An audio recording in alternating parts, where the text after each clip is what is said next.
Now the videos they make are actually all part of the trip, and you can have a look at those online. The experience, the bad experience they had actually wasn't in Peru, was it? It was in Bolivia. Yes, it was. What happened? What happened? We crossed the border between Argentina and Bolivia, and the easy way was to go straight north. But we knew that there was a national park in the southwest of Bolivia, which is a very famous place. And I've been there 5 years ago, so I wanted to show it to Delphine. But the area between the two was unknown.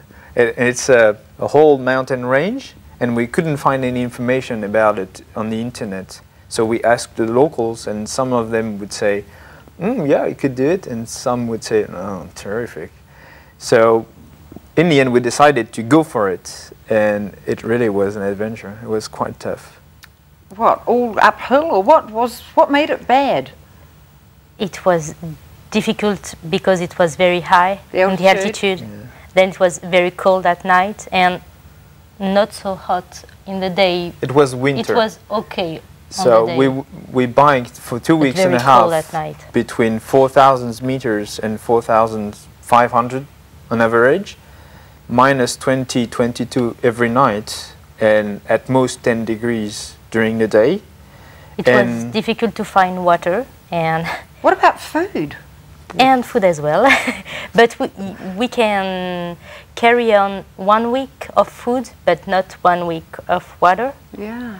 Then we had to find each 3 days water, little river or like something.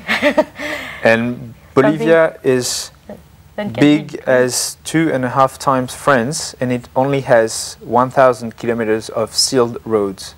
And all the roads we've been on, there were horrible four-wheel drive tracks. But the four-wheel drive tracks you've got in New Zealand will look like highways compared to them. Yeah. Like rock and dust and front wind all the time and steep like this. Then some days we could do only 15 kilometers and biking all the day. And pushing the bike, not biking. Pushing the bike. Did you feel like turning back? No.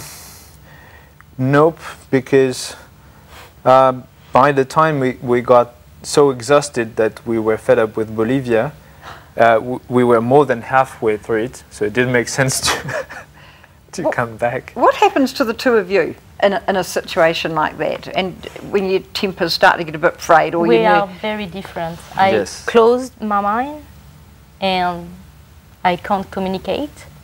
She's got an extreme resistance to this kind of situations, but it means that she will, yes, she stops communicating with the rest of the world, whereas I'm maybe less resistant. Hang on, Delphine, you tell me, he said what you do, you tell me what he does. Yeah. He is really angry and he shouts a lot. Shout like hell. Do you? Yes, especially against the wind, because I've got to manage this bloody 3 meters long bike, you see? And we would always have a headwind, but not straight, like slightly from the side, and it's like a wall, the whole bike. And many times the wind just blown us away from the track, and once I smashed my head on a rock and I got my lip open, and it was like this for 2 weeks and a half. So every day I would pedal shouting against the wind like bloody hell. I am like this, and she knows it. She's used to it, and she knows how to counterbalance with me. By keeping quiet. Exactly. Yeah. So who goes on the front? Is it always cut and dry? You're always on the front? Yes, because she's a bit short and I'm a bit tall, and to swap places we would need to rearrange everything, and I'm too lazy to do it. I just can't believe that you carry all this food and in a book. That you've got one book. No. Three books. So what do you do when you get to another country? Do you trade in the books, or have you got do you read the same books over and over? No.